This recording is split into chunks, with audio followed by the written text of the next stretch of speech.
Hola, buenas tardes. Pueden verme, escucharme, ver la presentación. Buenas tardes, sí, profe. Excelente. Entonces, vamos a continuar con las infecciones por protozoarios y helmintos. En este caso estaremos viendo esquistosomiasis y filariasis. Entonces, de acuerdo al diagrama de la clase anterior, esto es ya lo que hemos visto. La que es filariasis pertenece a los nematelmintos tisulares, y el schistosoma, en este caso no veremos fasciole hepática, pertenece a los platelmintos de la rama de los tremátodos. O sea que esa es la que tiene forma de hoja, mientras que la filariasis tiene ya forma de gusano. Entonces, estaremos viendo de manera particular las características, las formas clínicas, el diagnóstico y tratamiento en filariasis, por igual con los tremátodos, en este caso la schistosomiasis, el ciclo de vida, manifestaciones clínicas, diagnóstico y tratamiento, prevención.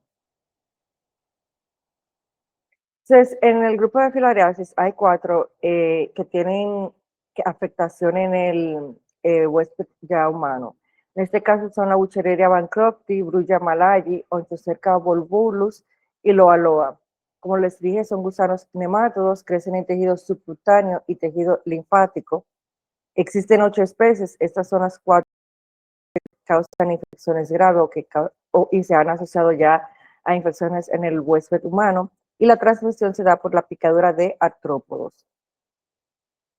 Entonces, aquí están las demás, perdón, eh, eh, especies. Las que están en amarillo son las que estaremos viendo. Algunas características en este cuadro, por ejemplo, la periodicidad de las formas que podemos tratar de diagnosticar. En el caso de la localización de las microfilarias, en ese sentido, vemos que aquí demuestran las dos columnas del final, localización del adulto ya en su forma de gusano y la localización de las microfilarias.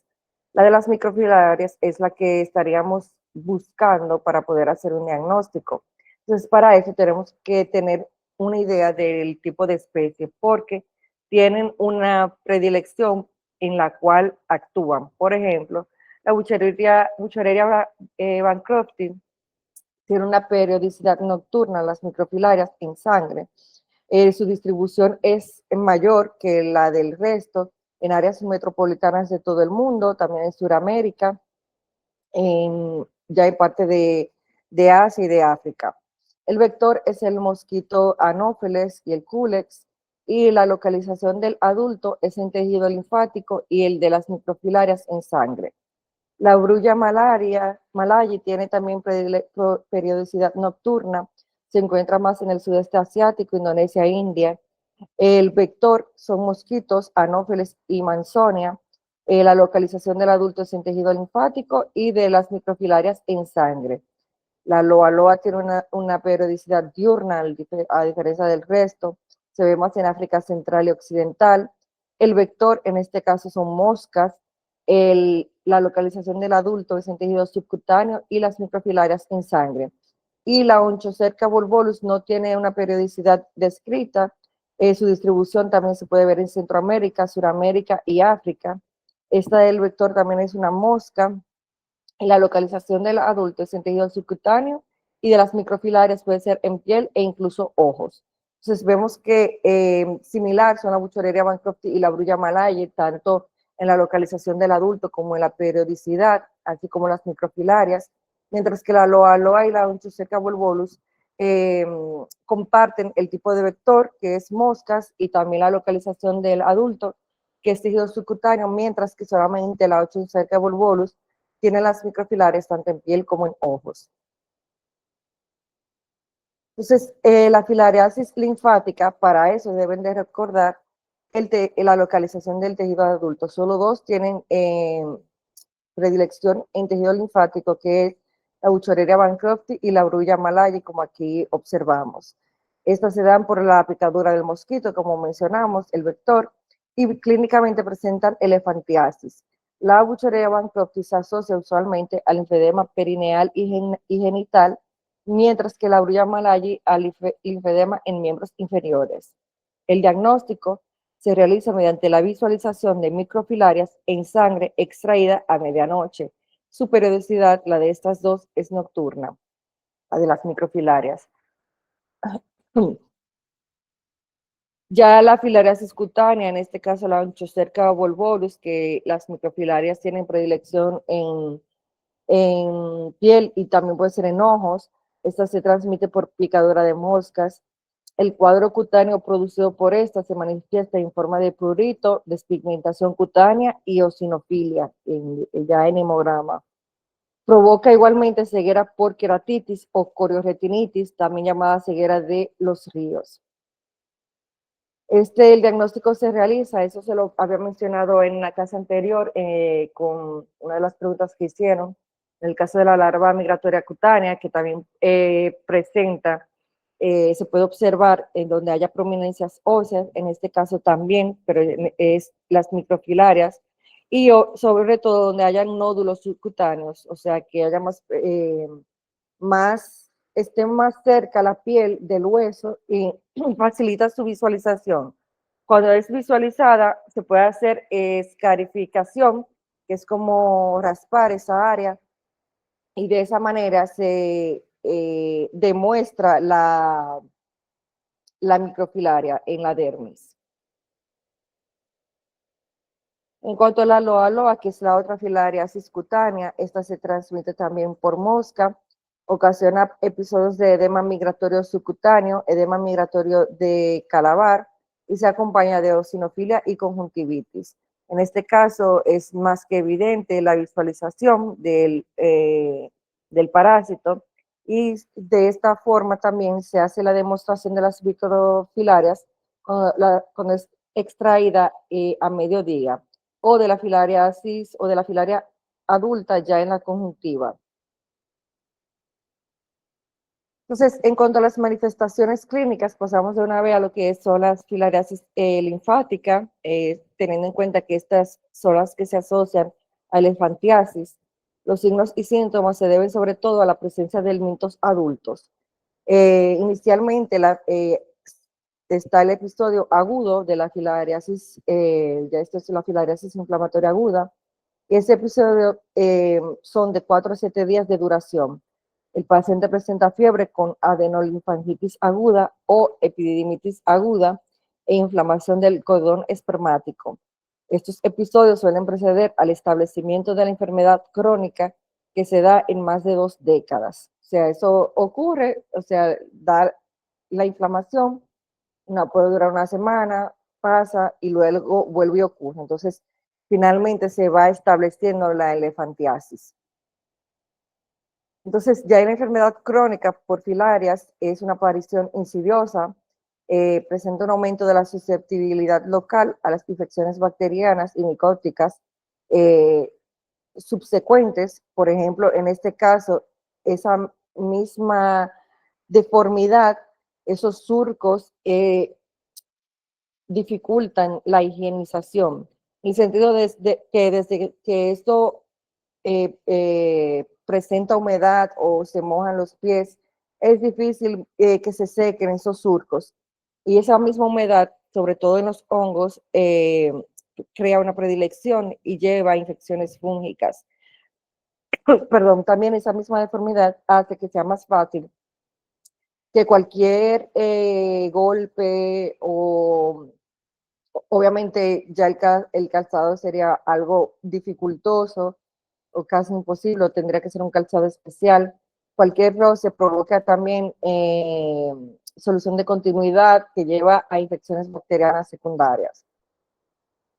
Ya el linfedema crónico que deja fovea en un miembro inferior puede progresar a lo que es la elefantiasis, que eso es una obstrucción linfática crónica. Y recordando que la Bucholleria bancrofti puede causar hidrocele y elefantiasis escrotal, como fue en este caso, aunque aquí la que está descrita también es Bucholleria bancrofti. Entonces, ¿qué signos extralinfáticos se pueden observar? El paciente puede presentar microhematuria y proteinuria crónica y poliartritis leves. También se da la eosinofilia pulmonar tropical. Es infrecuente, lo que presenta el paciente es broncoespasmos recurrente, infiltrados pulmonares transitorios, que esto realmente así también se llama, o se describe lo que veíamos en las caries lumbricoides y las demás parasitosis asociadas al síndrome de Loeffler, porque son infiltrados pulmonares transitorios. El paciente puede presentar febrícula y en hemograma eosinofilia significativa, y esta entidad puede provocar una fibrosis pulmonar. Las fibrosis pulmonar, me refiero en el contexto general, porque no solamente esta condición lleva fibrosis pulmonar, hay otras, conllevan a que el paciente presente neumonías a repetición, porque ya el tejido pulmonar no tiene la misma capacidad permeable, sino que es ya más fibrótico, y esto conlleva a que se establezcan más infecciones. Este trastorno se debe con mayor frecuencia a reacciones de hipersensibilidad a las microfilarias. Estas son otras imágenes. Aquí vemos, les puse esta porque recordando que de manera inicial presentan inflamación aguda. Entonces aquí pues, se puede ver la inflamación, eso puede dejar fovea, y con el tiempo, mientras más se van obstruyendo las vías linfáticas, entonces se da lo que es la elefantiasis. Entonces, el diagnóstico se da con un examen microscópico que de muestras de sangre. La prueba de antígeno para Bucholleria bancrofti está disponible internacionalmente, pero no en los Estados Unidos, porque no es una entidad clínica que se vea comúnmente en Estados Unidos. Y también se puede utilizar pruebas de anticuerpos, teniendo en cuenta que para esto tiene que haber transcurrido cierto tiempo para darle el tiempo al sistema inmune de producir estos anticuerpos. En cuanto al tratamiento, está la dietilcarbamazina. Esta destruye las microfilarias a una proporción variable de los elementos adultos. En la filariasis linfática aguda se utiliza el dietilcarbamazina 2 miligramos por kilogramo de peso. Una vez se hace este cálculo, se divide en 3 para administrarlo 3 veces al día por 12 días. La alternativa también es aumentar la dosis por el cual se va a multiplicar y administrarlo una vez al día. Efectos adversos comunes asociados a este medicamento es mareos, náusea, fiebre, cefalea, mialgia, artralgia, y se cree que están relacionados a la liberación de antígenos de las filarias, o sea, las filarias reaccionan a este medicamento, liberan antígenos como forma de defensa, y puede ser que estos mismos antígenos conlleven a las manifestaciones clínicas en el paciente. Ya el linfedema crónico, que es ya cuando está establecida la elefantiasis, básicamente es tener un cuidado minucioso de la piel para evitar infecciones secundarias, sea por hongo o por bacterias.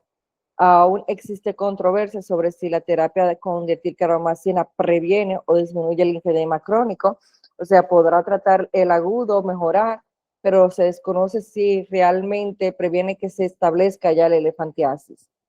Colocación de vendajes elásticos en el miembro afectado y descompresión quirúrgica. Eso es básicamente con cirugía plástica y reconstructiva. hacen descompresión quirúrgica donde eliminan exceso de esa piel, de ese tejido subcutáneo que se ha aumentado. Esto ayuda al paciente, pero no es garantía de que no se vuelva a presentar el mismo exceso de piel y la misma elefantiasis. En cuanto a la eosinofilia pulmonar tropical, también utiliza la dietilcarbamazina, 2 miligramos por kilogramos de peso, dividir en 3 para administrar 3 veces al día por 14 a 21 días.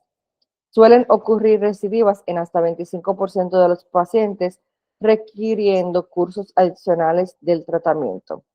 Hay que tener en cuenta que antes del tratamiento con dietilcarbamazina deben evaluarse los pacientes en busca de coinfección por Loa Loa o Onchocerca volvulus, recordando que estas dos son las que se asocian las formas adultas en tejido subcutáneo, no en tejido linfático.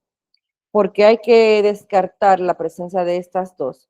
Porque en caso de que, aparte de una filariasis linfática, presente también una subcutánea, puede causar reacciones adversas en el paciente con estas infecciones que pudieran ser hasta grave. Entonces, ¿qué hacer en este caso? O sea, cuando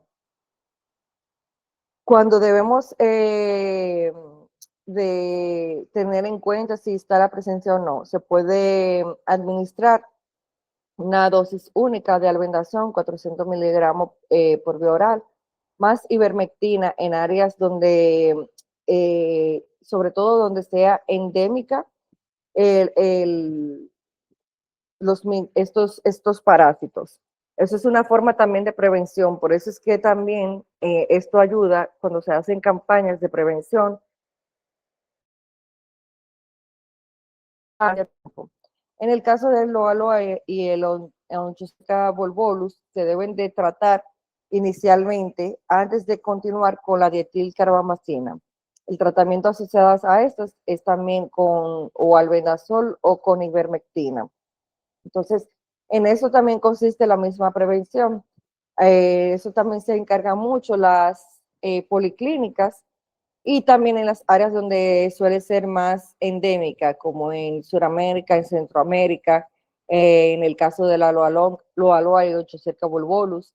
Ya las demás están más asociadas a hacia África, a excepción de Bucholera bancrofti, que tiene ya presencia como más mundial, por así decirlo.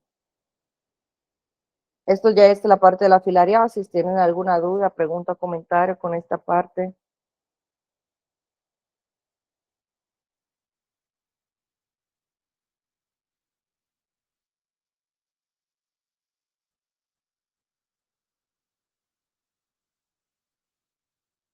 En caso de que no, vamos a continuar con schistosoma, que es un tremátodo que pertenece a los platelmintos.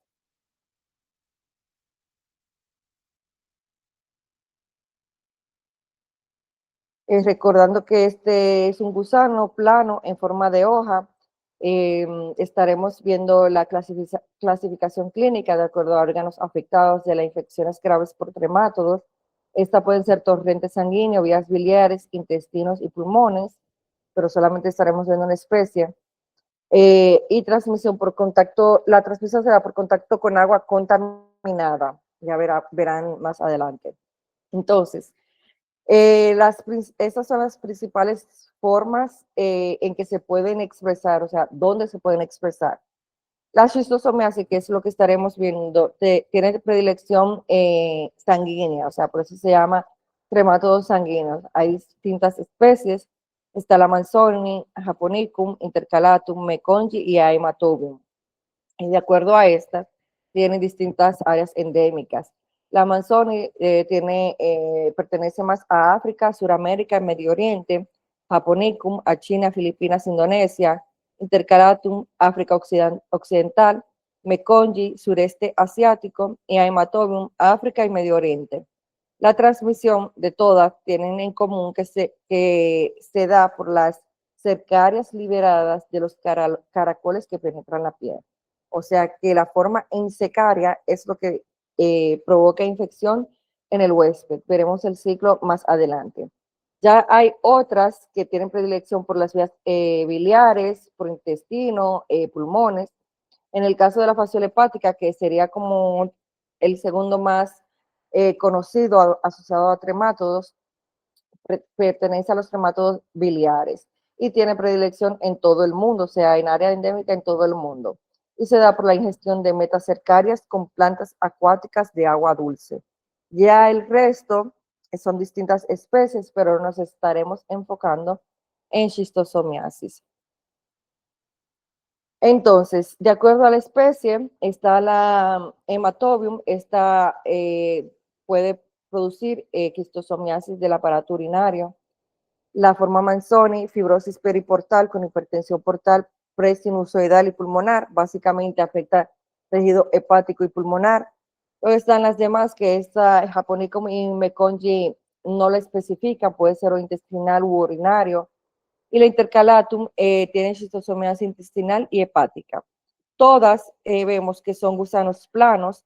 Como les dije, el schistosoma, en este caso el Manzoni, es como el, la especie como más ejemplificada dentro de los tremátodos, pero hay otras que se pueden identificar.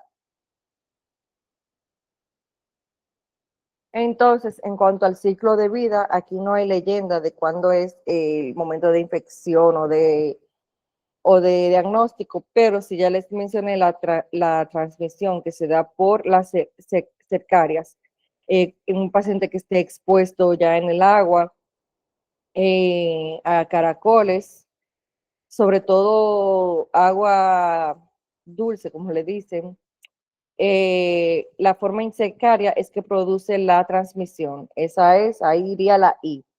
Ya el diagnóstico son los huevos observados en heces, o sea que en un coprológico podríamos hacer el diagnóstico. Entonces, los huevos que son liberados en el huésped pueden ser liberados a través de heces o en la orina, recordando también que hay especies que tienen predilección por el aparato urinario. Estos, al ser liberados, sobre todo en el agua, tienen una forma en la que pueden avanzar hasta un punto.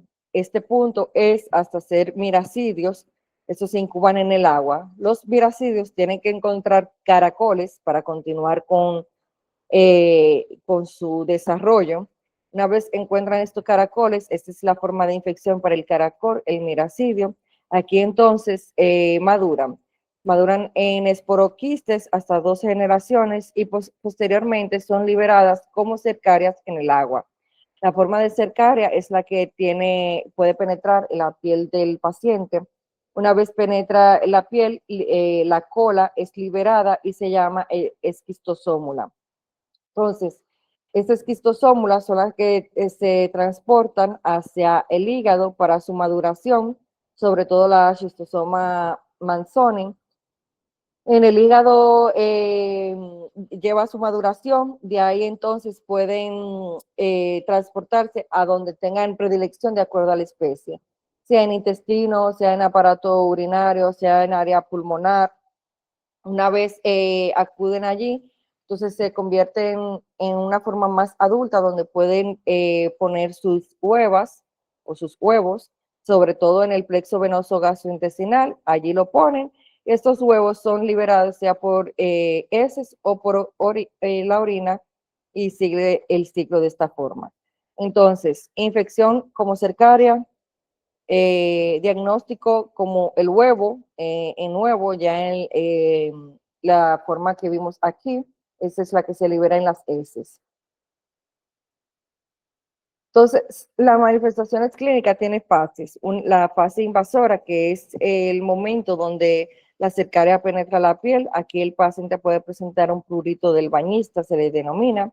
Y ya luego tiene la fase hepatoesplénica, que ya ahí los síntomas pueden variar. Y depende de la especie, de la intensidad de la infección y ya de factores del huésped, si es inmunosuprimido o inmunocompetente.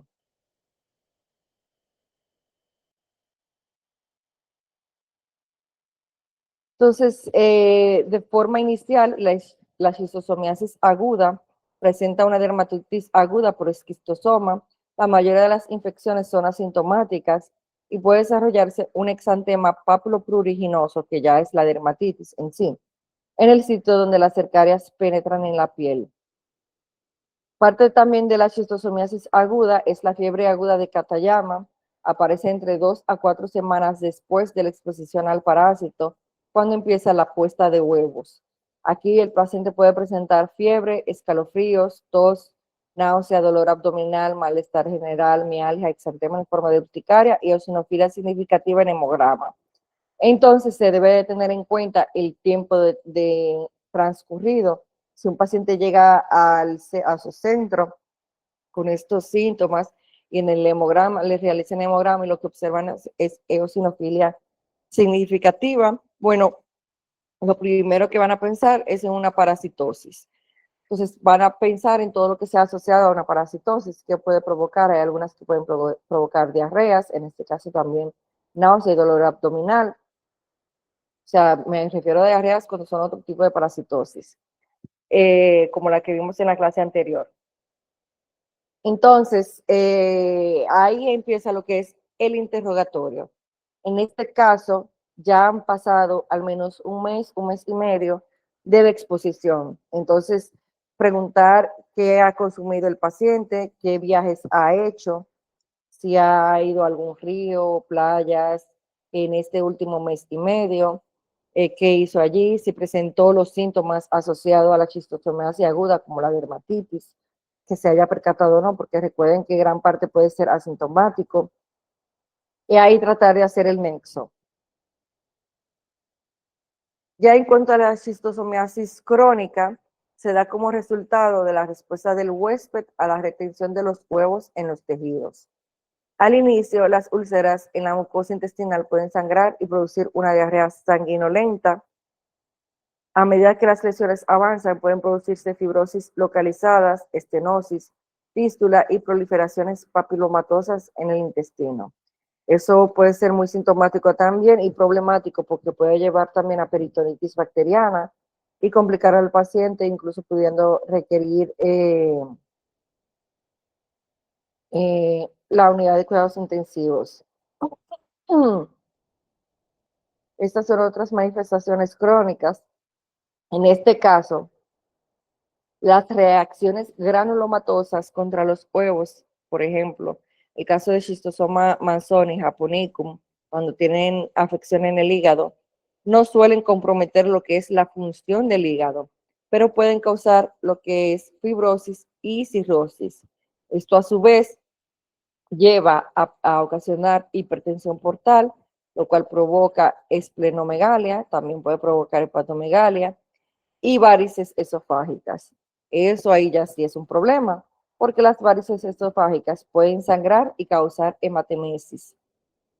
Los huevos presentes, en el caso de los pulmones, pueden producir también granulomas y arteritis obliterativa localizada, que finalmente llevan a hipertensión pulmonar y cardiopatía pulmonar.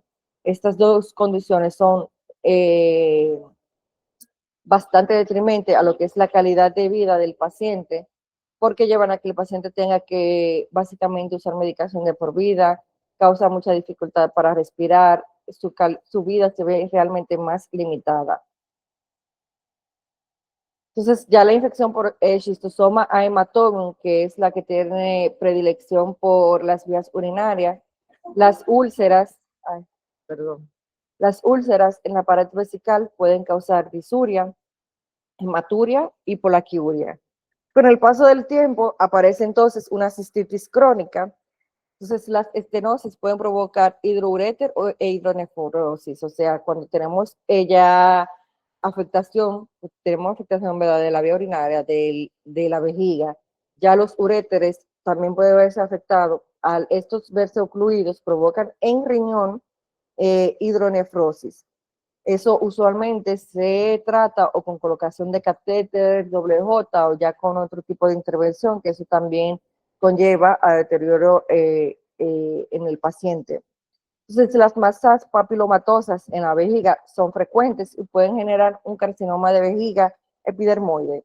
También la pérdida de sangre a través del aparato urogenital y digestivo suele ocasionar anemia Y la infección urinaria bacteriana secundaria es habitual y puede llevar frecuentemente a una septicemia persistente, sea por microorganismos oportunistas y por la misma infección por Schistosoma manzoni.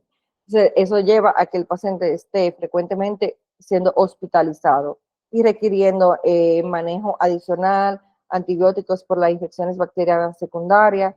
Si se ingresa frecuentemente, cada vez va a presentar más y más resistencia. Entonces, parte de las complicaciones asociadas a esto está la esterilidad, que es asociada a hematóbono, y complicaciones neurológicas ya asociadas a mielitis transversa y convulsiones.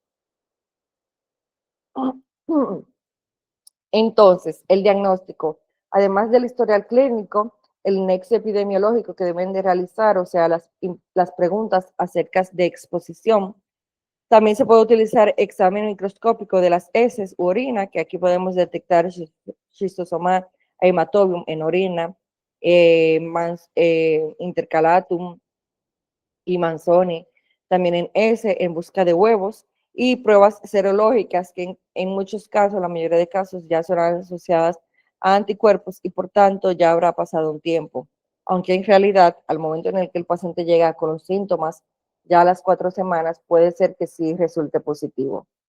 En cuanto al tratamiento, se utiliza praziquantel a una dosis de 20 miligramos por kilogramo de peso, dividido en 2 para administrar 2 veces al día, para Schistosoma hematobium, manzoni e intercalatum. Ya para Japonicum y Meconium se divide en 3, o sea, se administra 3 veces al día la misma dosis. Parte de los efectos adversos que puede presentar suelen ser leves y consisten en dolor abdominal, diarrea, cefalea y vértigo.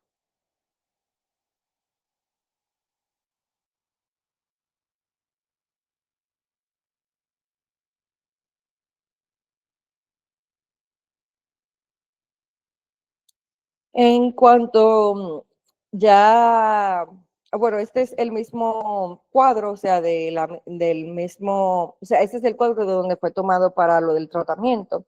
Aquí es ya para el tratamiento de las demás, realmente tienen en común el uso del praziquantel, a excepción de la fasciola hepática que usa triclavendazol, y que en las demás la dosis es mayor de 25 miligramos y se divide en 3.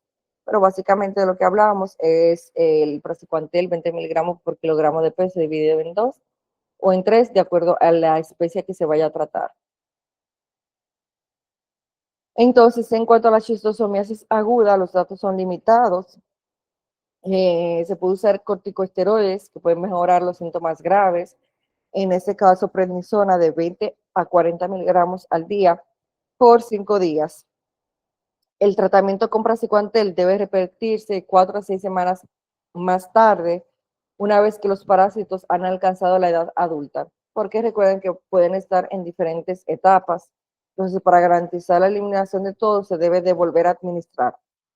Y a pesar de que lo vuelvan a administrar al mes o al mes y medio, para certificar o confirmar de que haya sido eliminado, se debe de volver a testear la materia fecal en busca de huevos o en orina en el momento del diagnóstico de la schistosomiasis aguda o crónica y deben de ser examinados nuevamente 1 a 2 meses a ver si estos siguen vivos. Si todavía hay viabilidad, debe entonces repetirse el tratamiento.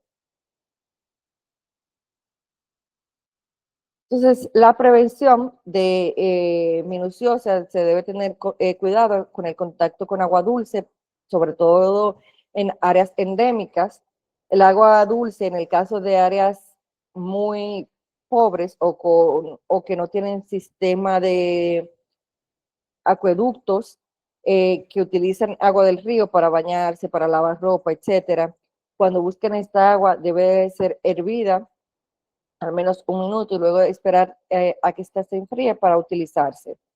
Las personas que se exponen accidentalmente a agua posiblemente contaminada deben secarse vigorosamente con una toalla para eliminar los parásitos antes de que penetren la piel. Se recomendaría esto, pero no hay garantía de que esto realmente lo evite. Los adultos que residen en áreas endémicas son más resistentes a la reinfección el tratamiento masivo comunitario o escolar con praziquantel, los programas educativos y la administración de molusquicidas para reducir las poblaciones de caracoles se utilizan como forma de controlar la schistosomiasis en áreas endémicas. O sea, esto es parte de un programa que se realiza cada cierto tiempo para evitar precisamente estas eh, situaciones. En cuanto a los residentes que pueden presentar resistencia a la reinfección, puede sugerir que una vez hayan tenido infección en algún momento, se adquiere inmunidad y que por esto haya dificultad para el parásito, claro está, de que pueda reinfectar a este paciente. ¿Tienen preguntas, dudas, comentarios?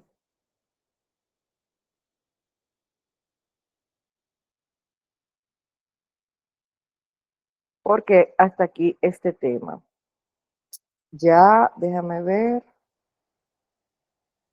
Entonces, mañana martes tenemos de 12 a 2 actinomicosis y legionela. Y ya el miércoles sería la última clase, que sería con infecciones nosocomiales. Si no tienen preguntas o dudas, que tengan buen resto del día y nos vemos mañana. Bye bye. Profe, Ajá, perdón, yo tengo una pregunta, pero no es de este tema ajá, específicamente. ajá, Es con respecto al tema de la sífilis. Yo ajá. estoy confundida con el tratamiento de la sífilis primaria y secundaria, porque en un cuadro que usted proyectó, Ujú, como que aparecía que se le daba 2,4 millones una sola vez, o sea, una dosis única ajá, en la primaria y en la secundaria, pero habíamos dicho que en la secundaria indeterminada, etcétera, etcétera, se le daba por 3 semanas. Entonces ajá. estoy como confundida. Entonces, la secundaria, en cuántas semanas se le daría? O si se daría una dosis única.